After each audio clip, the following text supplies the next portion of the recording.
turn 16. So my scout didn't die, even though he was in theory in the range of the watchtower. So I moved a little toward the coast and toward the west, where is Lobo is supposed to be. And what did I find? A nice little Sheila spoiled, which is one of the best starting hero, or hero starting or not, because she has this nice golden Wyvern as her starting item. So right now she has 20 casting points, stunning touch, black bolt from an item. It's weird, like he gave his other hero, necromancer hero's black bolt, or he killed a necromancer. It seems weird. And then what else? She has vision range upgrade, true sight, but from the gold Wyvern. Very nice protections, 60% frost protection, 60% fire protection, 20% shock protection. And I don't know what spells. And so she's probably going to kill my scout, but I'm going to try to move as far as possible to avoid her. She has 12 X's vision movement points, but anyway, I can at least slow him down and have her move very far away from here. And then, as planned, he took the goblin outpost, and it's quite far from me, and there is a river more or less in the middle, a delta, so it will be difficult for me to take it for the time being, but later I will be able to take it, I'm sure. So let's move.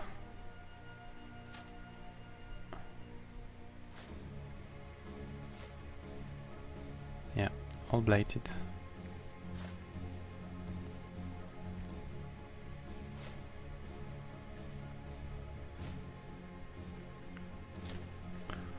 So she will have to move all the way to take me. Then 2 of my outposts grew into village, which is nice because it gives me a nice boost in terms of racial governance, racial experience. So now I'm getting +8, +4 from the 50%, so +12 per turn, and in 5 turns, sorry, I should reach racial governance 2. And then I will take the economic racial governance, and which it will give me +10 gold per observatories. So it's definitely time to build the ups. And next turn I will have one more outpost, and it will give me +2 experience per turn. One from the outpost and one from the bonus of 50%, which is rounded up. But it should not change that I will get the upgrade at in 5 turns. So here I started a lab, and then I will build an observatory in 4 turns, I think. So it's a bit slow, but and in other places I should build the observatory just after the settler. So I should actually not have any observatory in time, but not far behind, I guess. Another interesting thing this turn is that the Fey proposed Vassal to me, and I'm going to accept, I think, as soon as I have the gold. So it's 238 gold, which is not that expensive to get a nice income. And also it removes the option from him to take the Fey. Oh, which leads me to realize that I should send this scout toward the Fey to force auto combat versus the Fey. So taking the Fey Dwelling would be a really good thing for me. So yeah, my race happiness reached 430 and I'm very happy. My Dreadnought leveled up, we'll see the fight later, and I will take Forge Apron. Because I'm not sure I will level up again before going to clear this heart of the volcano. If I level up again, I will take Imperial Authority to get plus 200 happiness morale for my troops. So I cleared this ancient ruins and it went quite well because I've got high mobility with my cheetahs, 6 axes, so I was able to split them and kill them one by one.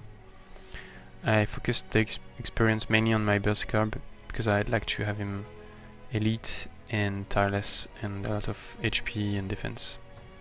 Should be quite good, especially in auto combat. So next turn I will clear this, then take the Brigand hideout, and then depends what I find here, but probably going to go back, take the rune for devastating charge, throwing wheel, killing momentum, 20% fire protection, and then move back and go clear the heart of the volcano with 60% fire protection, and then clear the rest. And the dungeon, I'm a bit worried about it, but we will see. So that's the plan for here. I've got this second berserker coming, which will help with the infight. And then with my main army, I cleared the Vault of Knowledge, and it's a very dangerous site, as you know from watching my games, especially the top 8 game. Actually, I should not give information about the top 8 game because I don't know where I will when I will release this video. And also my 2 versus 2 game where versus Johnny Thunder and Rookie, where I lost one hero to Vault of Knowledge, and it was quite stupid. And so I was cautious, but I was worried for my leader. At some point he could have taken a lot of damage, but managed to keep it safe. And I focused a lot of experience on my baby Red Serpent, who leveled up, and now he needs only 39 experience points to get to Champion 1 and evolve. So I've got some nice sites here, but as I said on the video from previous turn, I'm going to move and clear this, take this, and go to the dwelling as fast as possible to finish the quest. And here I also have a very nice without tower ruins, but I'm not sure I can clear it right now with my army. I'll come back later, and it's a very good site. A lot of research points, and maybe in the future it can also help me to have a nice mystical city upgrade. Speaking of which, I would use the mystical city upgrade of the wizard tower ruins on summon, and the summon I can get is the T4 Chthonic Guardian, because I'm playing Grey God Master and he is playing Destruction Adept, Destruction Master and Shadowborn, and so he's probably going to go dedicated to evil with his units and his hero, and so I have an incentive to to get stuff that kills dedicated to evil units. So the Chthonic Guardian is one, and all the spells from Grey Guard are great against undead and dedicated to evil stuff. So I'm thinking now that I should not continue on the my class units and not go for the Manticore, but instead go for the Grey Guard stuff, which are very good against Necromancer, and that's actually one reason why I took Grey Guard. That was to counter Necromancer, and also try to get the T4 Chthonic Guardian. So the Chthonic Guardian is worse than the Manticore. It's not as good, and it costs more, or it costs a lot anyway, and it's more. It can be more difficult to get him in terms of research points. Yeah, 2H, I think. Maybe here. Yeah, 2H. But it's still 88 HP, 30 movement points. I think it's less than Manticore. He has more defense, less resistance. He has very nice rallying cry, really nice defensive strike, and as I said, Evil Slayer. Looks like the logos are not good, which will be very interesting against the units from Lobo, and at Elite he gets total awareness and instant threats, which are really nice. So yeah, I think it could still be a good thing, even though it's difficult to get him. And anyway, going for Purifying Burst and other